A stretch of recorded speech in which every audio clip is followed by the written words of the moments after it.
Group 1 అభ్యర్థులు చేస్తున్న ఆందోళనకు సపోర్ట్‌గా బీజేపీ కూడా అభ్యర్థులకు పూర్తి సపోర్ట్‌నైతే తెలియజేస్తుంది. అయితే దీనిపై మాట్లాడడానికి BJP spokes person PV Reddy గారు ఉన్నారు. సార్, ఇప్పుడు గ్రూప్ 1 కూడా ఇప్పుడు మళ్ళీ రీవాల్యుయేషన్ చేయండి, ఒకవేళ అది కూడా సరిగా కాకుంటే ఎగ్జామ్స్ను రద్దు చేసి మళ్ళీ పెట్టమంటున్నారు. ఈ పరిస్థితి ఎందుకు వచ్చింది అసలు? అంటే ఇదంతా ప్రభుత్వ వైఫల్యం అనుకోవచ్చా? నేను ఇప్పుడు గ్రూప్ 1 ఏదైతే నోటిఫికేషన్ ఇచ్చారో, మన తెలంగాణ రాష్ట్రం వచ్చినాక గ్రూప్ 1 ఎప్పుడైనా నోటిఫికేషన్ కంప్లీట్ అయిందా?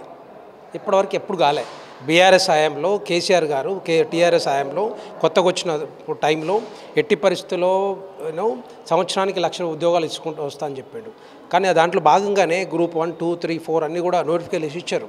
కానీ కొన్ని కంప్లీట్ అయినాయి. కానీ గ్రూప్ 1 అభ్యర్థులకి ఇప్పటికి కూడా ఒక శాపం లాగానే మారింది తప్పితే, ఏజ్ పెరుగుతుంది తప్పితే ఇంతవరకు కనీసం ఉద్యోగాలు వస్తున్నాయని చెప్పి వస్తాయని కూడా అసలు కలలో కూడా ఉంచుకోలేము.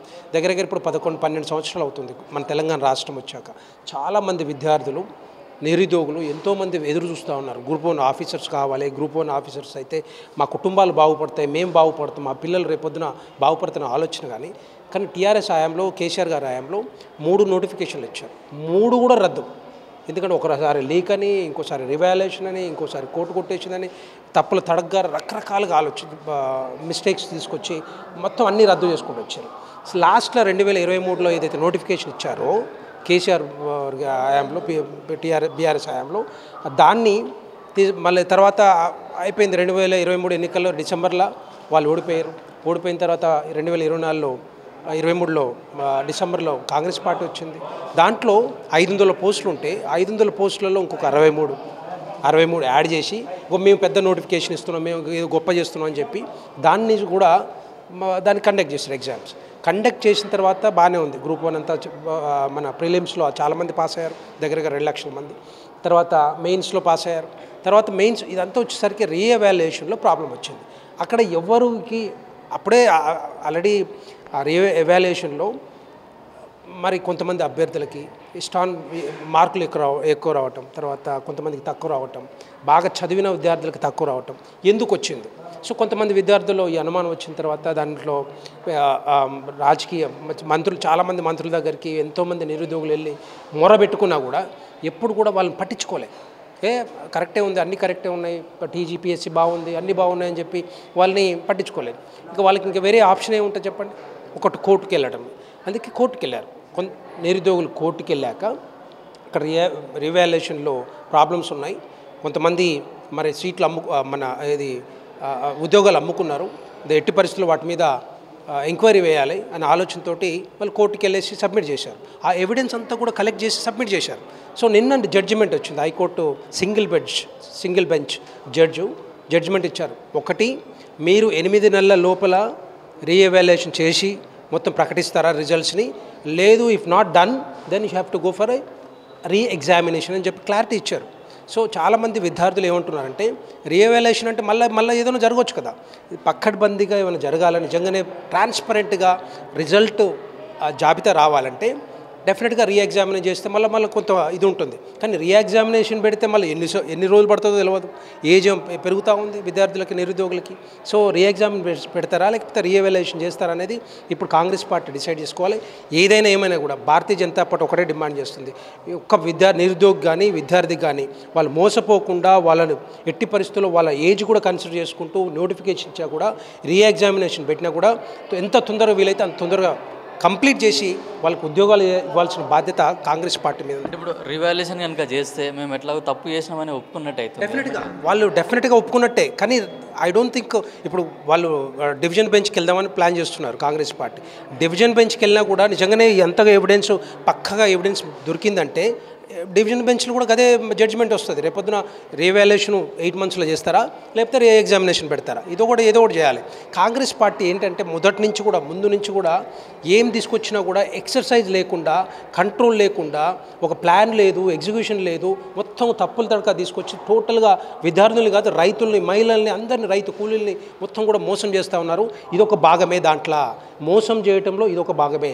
42% రిజర్వేషన్ ఎట్లా మోసం చేస్తూ ఉన్నారో అది చేయలేని పరిస్థితులు ఉన్నా కూడా తెలిసి కూడా వాంటెడ్గా వాళ్ళ ఓట్లు దండుకోవడానికి ఓట్లు వేయించుకొని ఈరోజు వాళ్ళు నాటకాలు డ్రామాలు ఆడుతున్నారు తప్పితే వాళ్ళతో కాదు అది. అంటే ఇప్పుడు బీఆర్ఎస్ కూడా మొత్తం కాంగ్రెస్ ప్రభుత్వం వైఫల్యం చెల్లింది, వీళ్ళు కూడా సరిగా ఎగ్జామ్స్ నిర్వహించలేదు అంటారు. బీఆర్ఎస్ హయాంలో కూడా పేపర్ లీకేజ్ కావడం ఇట్లాంటివి కూడా జరిగింది. వీళ్ళిద్దరు మాట్లాడడం మీరు ఏ విధంగా చూస్తారు? గ్రూప్ వన్ ఇప్పటివరకు గ్రూప్ వన్ ఉద్యోగాలు మన నిరుద్యోగులకు రాలేదంటే మొదటి ముద్దాయి కేసీఆర్, రెండవ ముద్దాయి కాంగ్రెస్ పార్టీ, కాంగ్రెస్ ప్రభుత్వం. వాళ్ళు చెప్పింది చేయకుండా ఇష్టానురీతిగా ఉద్యోగాలు అమ్ముకుంటూ దాంట్లో రివాల్యుయేషన్ తప్పులు తడగ్గా ఎవరెవరికో పనికి వాళ్ళకి కూడా మరి మార్క్స్ రావటము, దాంట్లో సెలెక్ట్ అవ్వటము.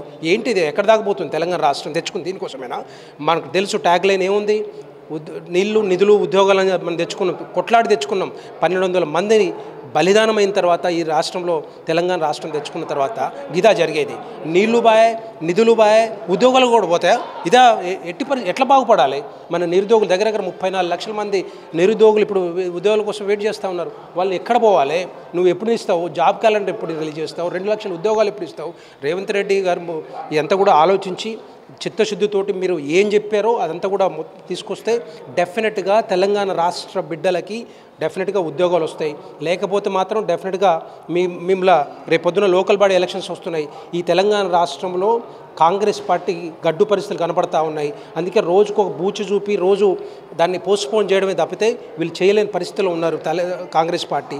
డెఫినెట్గా ఈ లోకల్ బాడీ ఎలక్షన్స్ రోజు పోస్ట్పోన్ చేసుకుంటూ ఇంకా కొంత ఇది ప్రొలాంగ్ చేస్తే రేపొద్దున నాకు సానుభూతి వస్తుంది, రేపొద్దున వ్యతిరేక తగ్గుతున్న ఆలోచనతోటి వీళ్ళు కాంగ్రెస్ పార్టీ రేవంత్ రెడ్డి గారు పోతా ఉన్నారు.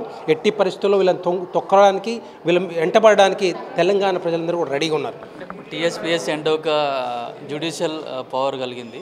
దానికి ఒక ఐఏఎస్ ఆఫీసర్లు కానీ, ప్రొఫెసర్లు కానీ, సీనియర్ విద్యావేత్తలు కూడా చాలామంది ఉన్నారు. అట్లాంటి దాంట్లోనే విద్యార్థులకు ఇట్లా అన్యాయం జరగడం, ఉద్యోగాలు రాకపోవడం, పేపర్లు లీకేజ్ కావడం, దీన్ని ఏ విధంగా? డెఫినెట్గా ఏదైతే టీజీపీఎస్సీలో అంతకుముందు టీఎస్పీఎస్సీలో ఎట్లా జరిగిందో ఇప్పుడు కూడా అదే విధంగా జరుగుతూ ఉంది. అంటే వీళ్ళకి టీజీపీఎస్సీలా ఎంతోమంది ఐఏఎస్ ఐపీఎస్లు ఉన్నారు, చాలామంది మరి పెద్ద పెద్ద ఆఫీసర్స్ ఉన్నారు. వాళ్ళకి తెలియదా ఎట్లా రివాల్యుయేట్ చేయాలి, ఏ విధంగా చేయాలి, ఏ విధంగా ఈ పబ్లిక్ సర్వీస్ ఎగ్జామినేషన్స్ కండక్ట్ చేయాలో తెలియదా?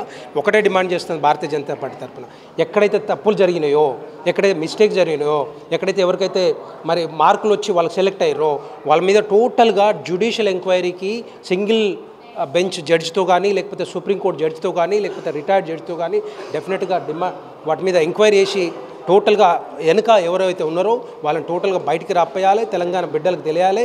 వీళ్ళ వెనకాల ఎవరైతే ఉన్నారో సో వీళ్ళకి జైలు శిక్ష పడేంత వరకు ఒప్పుకునే పరిస్థితి డెఫినెట్గా లేదు. భారతీయ జనతా పార్టీ ఒకటే డిమాండ్ చేస్తూ ఉంది, దీని మీద జ్యుడిషియల్ ఎంక్వైరీ చేయాలి, రీవాల్యుయేషన్ చేస్తారా చేయరా, లేకపోతే రీఎగ్జామినేషన్ పెట్టాలి.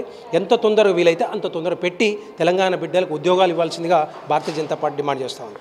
గ్రూప్ 1 ఫెయిల్యూర్ పైన ఒక జ్యుడిషియల్ ఎంక్వైరీని ఏర్పాటు చేయాలి. దీంట్లో అవకతవకలు జరిగినట్టయితే వారి యొక్క అధికారుల పైన కూడా అక్కడ ఉన్న టీఎస్పీఎస్సీలో ఎవరైతే ఉన్నారో వాళ్ళందరిపైన చర్యలు తీసుకోవాలని కూడా బీజేపీ డిమాండ్ చేస్తుంది. కెమెరామెన్ కిరణ్ కుమార్, పల్లవి టీవీ, హైదరాబాద్.